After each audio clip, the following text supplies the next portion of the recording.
비 때문에 정말 막막하시죠? 마치 출구 없는 미로에 갇힌 기분일 텐데요.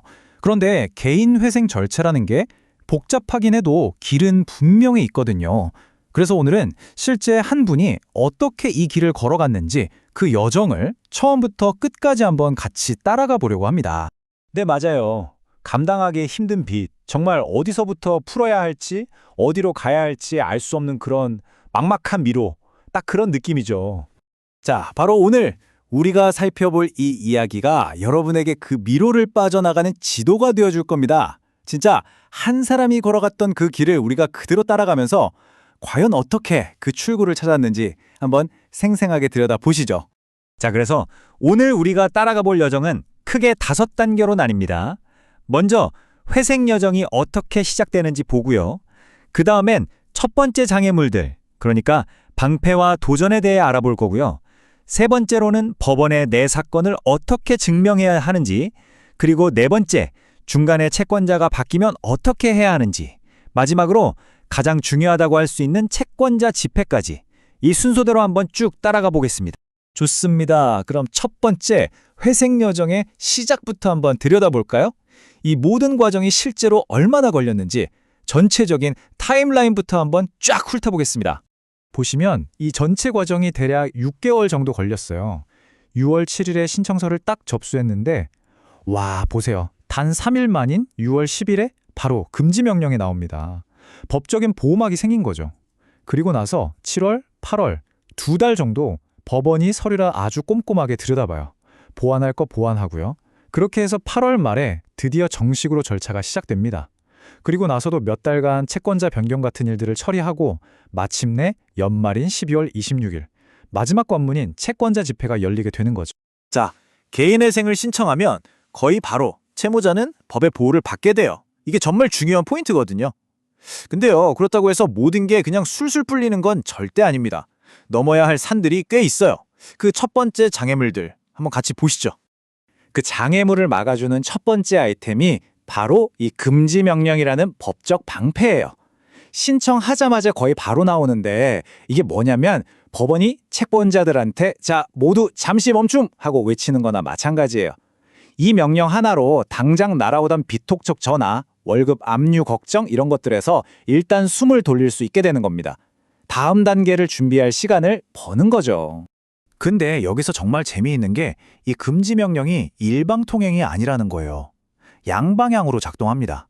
무슨 말이냐면 채권자들은 더 이상 돈 갚으라고 연락하거나 압류할 수 없어요. 그쵸? 근데 동시에 채무자도 이제부터는 개인적으로 아무 빚이나 갚으면 안 됩니다. 아, 이분한테는 미안하니까 먼저 갚아야지. 이게 안 된다는 거예요. 모든 빚은 이제 법원이 짜주는 계획표에 따라서 아주 공평하게 처리되어야만 합니다. 자, 이렇게 강력한 방패가 생겼는데 가만히 있을 채권자들이 아니죠. 바로 도전이 들어옵니다. 한 카드사에서 이의를 제기한 거예요. 내용을 보니까 아니 회생 신청할 거 뻔히 알면서 바로 직전에 우리 카드로 변호사 비용 230만 원을 긁었다? 이건 처음부터 갚을 생각 없이 쓴 거 아니냐? 도덕적으로 문제 있다. 이렇게 나온 거죠. 사실 이게 개인 회생 과정에서 정말 흔하게 벌어지는 다툼 중 하나입니다. 자, 이렇게 채권자들의 공격도 막아내야 하지만 사실 더 중요한 관문이 남아있어요. 바로 법원이죠. 채무자는 법원에 아주 꼼꼼하고 까다로운 질문들에도 답을 해야만 합니다. 과연 어떤 질문들이 있었는지 한번 볼까요? 법원이 던진 첫 번째 테스트, 아주 기본적인 질문이었어요. 바로 관할 문제입니다. 쉽게 말해서 법원이 이 사건 왜 하필 우리 법원에 접수했어요? 우리 법원이 담당하는 게 맞다는 걸 증명해 보세요. 라고 요구한 거죠. 상황이 좀 복잡해 보이죠? 자, 보세요. 이분은 사는 곳은 부천이었어요. 그럼 인천 법원 관할이죠. 근데 회사 본사는 또 김천에 있네요. 그럼 대구 법원 관할일 수도 있고요. 하지만 이분이 실제로 매일 출근해서 일하는 곳은 화성이었던 겁니다. 바로 여기 수원법원 관할이죠. 그래서 제 주된 경제활동 무대는 바로 여기 화성입니다. 라는 걸 증명하기 위해서 재직증명서 한 장을 딱 제출한 거예요. 결과는 법원이 깔끔하게 인정해줬습니다. 오케이! 수원법원 관할 맞네요. 이렇게 된 거죠. 자, 첫 번째 관문은 서류 하나로 잘 넘어갔어요. 근데 두 번째 허들은 이게 훨씬 더 중요하고 또 돈과 직결되는 문제였습니다. 법원이 뭘 요구했냐면 앞으로 받을 예상 퇴직금 있죠? 그 금액의 딱 절반을 당신 재산 목록에 추가해서 다시 제출하세요 라고 명령한 겁니다. 그 명령 하나의 파급력이 어느 정도였는지 이 그래프를 보시면 바로 감이 오실 겁니다. 원래 이분의 재산은 470만 원 정도로 신고가 됐었는데 퇴직금을 반영하고 나니까 무려 4,100만 원대로 껑충 뛰어오른 거예요. 정말 엄청난 변화죠? 네, 정확히 3,644만 원. 이 금액이 추가된 겁니다. 법원의 지시 한 줄이 채무자의 재산 상황을 완전히 다르게 만들어버린 순간이었어요. 아니, 아직 받지도 않은 퇴직금을 왜 재산에 넣으라는 걸까요? 여기에는 아주 중요한 원칙이 숨어 있습니다. 바로 청산가치 보장의 원칙이라는 건데요. 말이 좀 어렵죠? 쉽게 풀어서 설명해 드릴게요. 만약 이 사람이 회생이 아니라 지금 당장 파산을 한다고 쳐요. 그럼 재산을 다 팔아서 채권자들한테 나눠주겠죠? 회생 계획은 최소한 그렇게 파산했을 때 채권자들이 받을 수 있는 돈보다는 더 많이 갚아야 한다는 원칙입니다. 그런데 법적으로 퇴직금의 절반까지는 압류가 가능하거든요. 그러니까 그 퇴직금 절반도 파산했다면 채권자들이 가져갔을 돈에 포함시켜야 한다. 바로 이 논리인 겁니다. 자, 이렇게 법원의 요구에 맞춰서 재산 목록까지 다 정리했어요. 이제 계획안이 거의 완성된 것 같은데, 어라? 여기서 또 다른 변수가 생깁니다. 바로 채권자가 중간에 바뀔 수 있다는 거예요.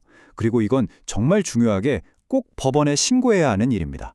이번 케이스에서도 두 건이나 채권자가 바뀌었어요. 첫 번째, NH저축은행에 있던 빚은요, 보증을 섰던 서울보증보험이 대신 갚아준 거예요. 그럼 이제 돈 받을 권리가 NH저축은행이 아니라 서울보증보험으로 넘어가는 거죠. 두 번째 케이스는 더 흥미롭습니다. 신한카드는 아예 이 채권을 웰릭스 F&I라는 다른 회사에 팔아버렸어요. 네, 맞습니다. 빚, 즉 채권도 주식처럼 사고 팔 수 있는 자산인 셈이죠. 여기서 꼭 기억하셔야 할 포인트는 이거예요. 돈 받을 사람이 누구로 바뀌든 내가 갚아야 할 돈의 총액이 늘어나거나 줄어들진 않아요. 그건 그대로입니다.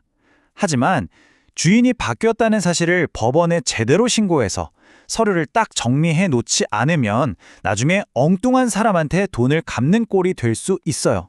그럼 정말 큰일 나겠죠? 그래서 이건 아주 중요한 행정 절차입니다. 자, 이제 정말 마지막 관문을 향해 달려갑니다. 계획안 승인 직전의 최종 단계.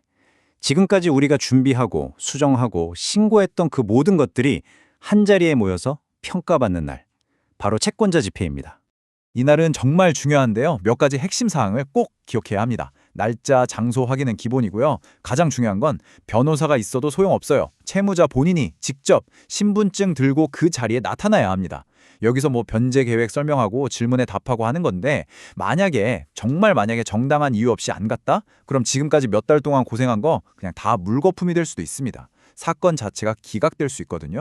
그러니까 한번 생각해 보세요. 우리가 지금까지 쭉 따라왔던 그 모든 과정들, 맨 처음에 우리 법원 관할이 맞습니다 라고 증명했던 거, 그리고 퇴직금까지 넣어서 재산 가치를 정확하게 다시 계산했던 거, 또 중간에 바뀐 채권자 이름까지 꼼꼼하게 수정했던 거, 이 모든 것들이 결국 뭐였을까요? 바로 이 채권자 집회라는 결전의 날에 단 하나의 흠도 없는 완벽한 계획안을 딱 내놓기 위한 길고 긴 빌드업이었던 셈입니다. 네, 이렇게 한 사람의 6개월간의 여정을 따라와 봤습니다. 어찌 보면 그냥 복잡한 법률 규칙, 끝없는 서류 작업의 연속처럼 보일 수도 있어요. 하지만 이 과정을 통해서 우리가 진짜 생각해 봐야 할 건 뭘까요? 어쩌면 새로운 시작이라는 건요, 그냥 막연하게 다 잘 될 거야 라고 바라는 게 아니라 이렇게 자신의 모든 상황을 투명하게 다 드러내고 하나하나 증명하고 또 성실하게 책임지려는 그 과정, 바로 그 자체에 진짜 의미가 있는 건 아닐까요?